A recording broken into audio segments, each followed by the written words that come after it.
there is a place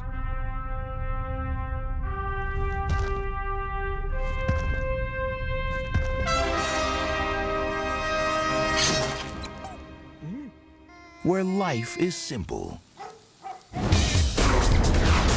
Planet 51. Planet 51 is somewhat of a reverse E.T. I am the alien trying to get back to my ship.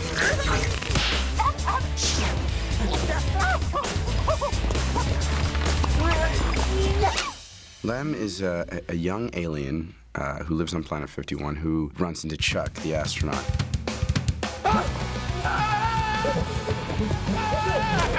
Meeting Chuck for Lem changes his whole perspective about the universe. I can breathe! It fulfills a lot of the fantasies that he had about what is out there. I found the alien. I'm not the alien here. You are. You are. You are. You came to my planet. An alien planet? What? What? Huh? Hello? Hello. The main goal of Chuck Baker is to get back to his ship. There's a command module in orbit right now. It's running out of fuel. It has to leave in 74 hours. And if I'm not on it, it goes back to Earth without me. Capiche? You want me to take you to your flying saucer? Look, kid, you're my only hope. In this world, the ideas are a little bit different. High four! Woohoo! It's a little bit more of a feeling of innocence. Come on, soldier. Lem is a little socially awkward. He's not great with girls. Hey, Nira. Hey, Lem. Maybe it's time that you and me... Yes? Nira is a fetching young alien, and they have this high school flirtation going on. Is it true you're hiding the alien? You can get away with going kind of over the top because it works. All right, class, let's try it one more time. There's that mentality and that sensibility when I land on their planet. Aliens? He's gonna take over your brain. They're gonna eat us for dinner! I'm gonna eat your brains. They want to harvest our organs and enslave us in their minds. Skip's the guy who's always like, talking about aliens, that they're real. Nobody believes him. And then all of a sudden, this robot shows up and proves that his theories are right. Rover? Boy, am I glad to see you, Rover! Rover? He's a probe we sent to take pictures of your world. And I fall in love with this robot. Oh, it's kind of cute the way he does that. Amidst all the comedy and all the coolness of the animation, and I think anytime you could have great heart in a scene, it's important. Hey, you're looking right at my home. See that star, the little red one? It's about 20 billion miles away. Our planets are just dust in the wind. So, nothing I knew was right. Chuck teaches Lem a lot on this journey. We gotta get out of here now! Go, go, go, go!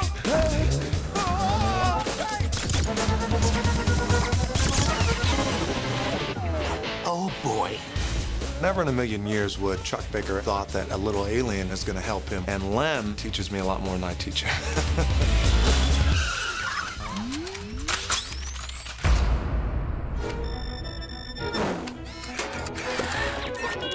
You, my friend, are in luck. That is sick!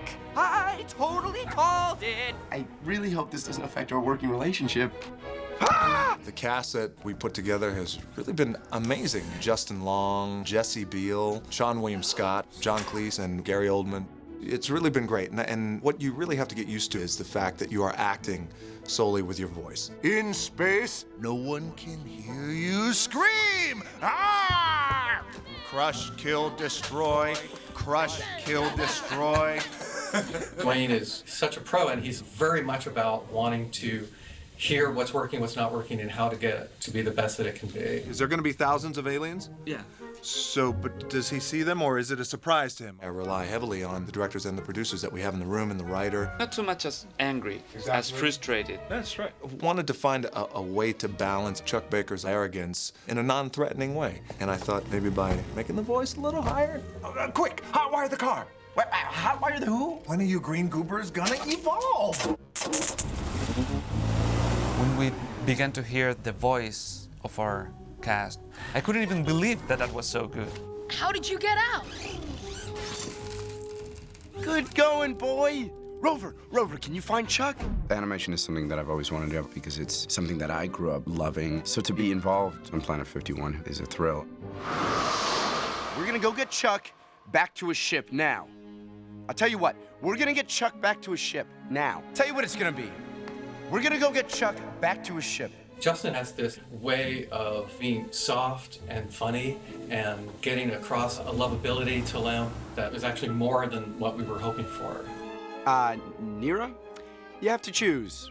It's either me or Glar. Oh, Lem, there's no question. It's you, of course. Doing animated films is actually more challenging than working in live action because you're not acting opposite somebody else, you're doing one line at a time. Command me to. It's not real. I think I know when I'm being mind controlled. Sean really brings out the sweet alien side of Skiff. Rover! You came back! Oh, my little Rover! You kind of feel like a fool, you feel like an idiot, but then you also feel like a kid too because you make a sound that you probably haven't made since you were like 8 years old.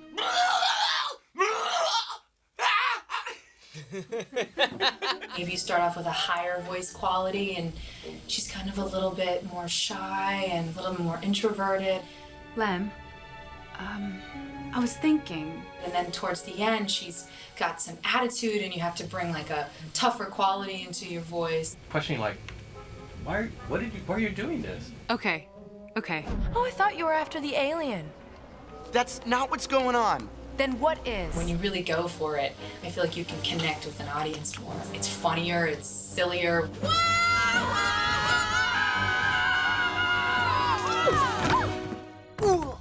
We are up against a cruel, sadistic enemy. Seal off the town. Doing the voice on an animation feature, I find it rewarding but exhausting. It requires a focus and a concentration. Professor, take a look. Professor Kipple is the planet's foremost expert on aliens, and he thinks the aliens literally are here to take over our brains. It says, surrender or die. It's John Cleese, it's great. And this is a list of surrender terms. Diabolical. Everybody's voice fits their character. It's rather cute, isn't it? No! It's like my best performance is literally animated. Okay, good. Great. Broom.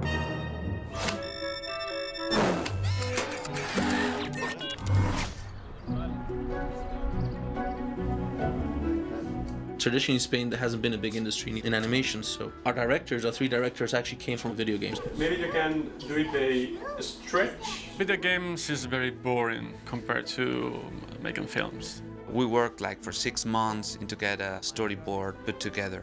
Storyboard allows us to see the whole movie in a very short amount of time. Ladies, who'd like to meet an astronaut? A bit. Ladies, who wants to meet an astronaut? Ladies, one at a time! The very first idea that we fell in love with was the cars should be flying saucers.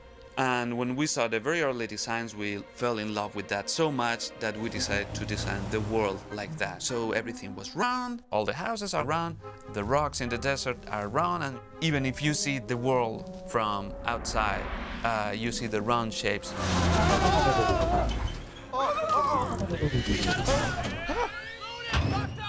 We better run!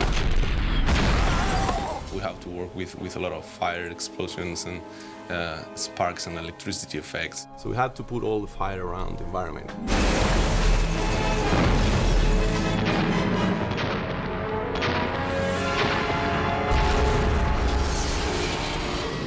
What are you waiting for? Run! Sometimes we shoot ourselves to have some references on timing, action. It helps you, put in some of the elements or the characters. Just as I thought! You're not Lem! You're an alien zombie like in Humaniacs 2! With the aliens, we are able to just move every part of the body and turn the character as we like. With Chuck the human, we have to be more precise on how humans really move and act. Hello, Humaniacs! This is a dance. We want to get as much rhythm out of this thing as we possibly can. And so we've been trying out different types of dance moves. It's very great and it's very, very funny. 7 years from the very first moment that we sat and said, okay, let's make a movie about a reverse alien invasion. It's magical. It's your dream come true. You are supreme. You're such a dream. What grace and lightning.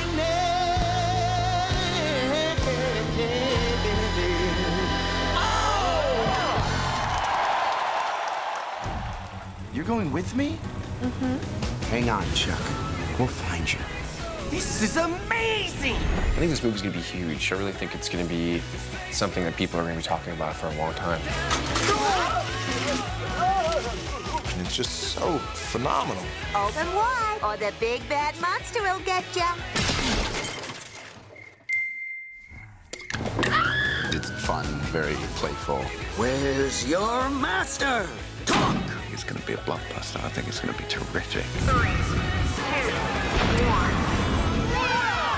I love it when a plan comes together. And this plan came together.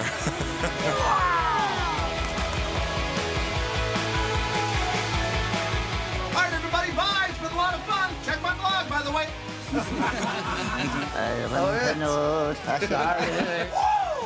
Is that close at all?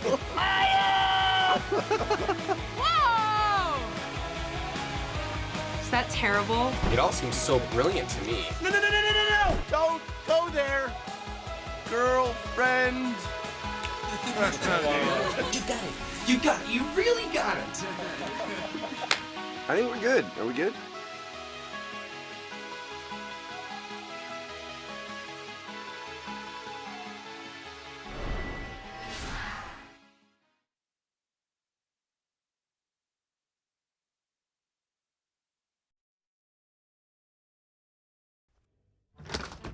Great.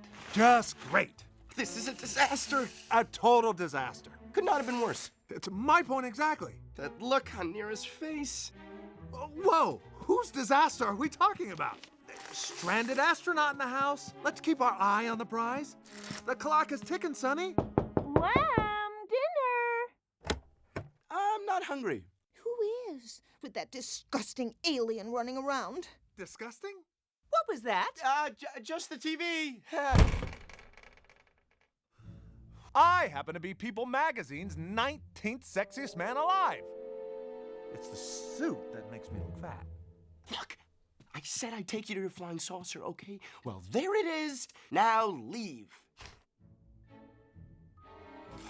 I'll get you a blanket and a pillow for the night.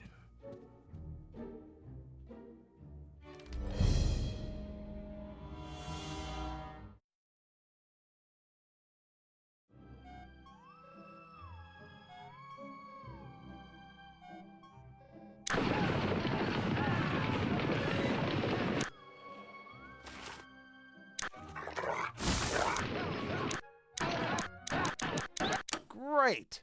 I'm on a planet with 3 channels. We interrupt our regular programming for this public service announcement. What to do when aliens invade? Professor Kipple, you're the foremost authority on aliens. So, what do we need to know to be prepared? Aliens are quite like us, except they have 2 sets of teeth, hypodermic fingertips, and hypnotic eyes to control our brains and turn us into an army of zombies and destroy our world.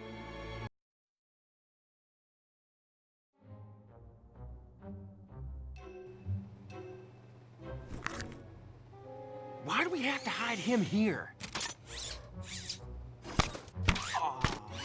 Isn't that cute? Master, any orders? Your wish is our command. Your wish is our command. That's not what zombies say. We say, I hear and obey. He's never been a zombie before. Guys, chill out. Take a hike. Take a number? Shoo.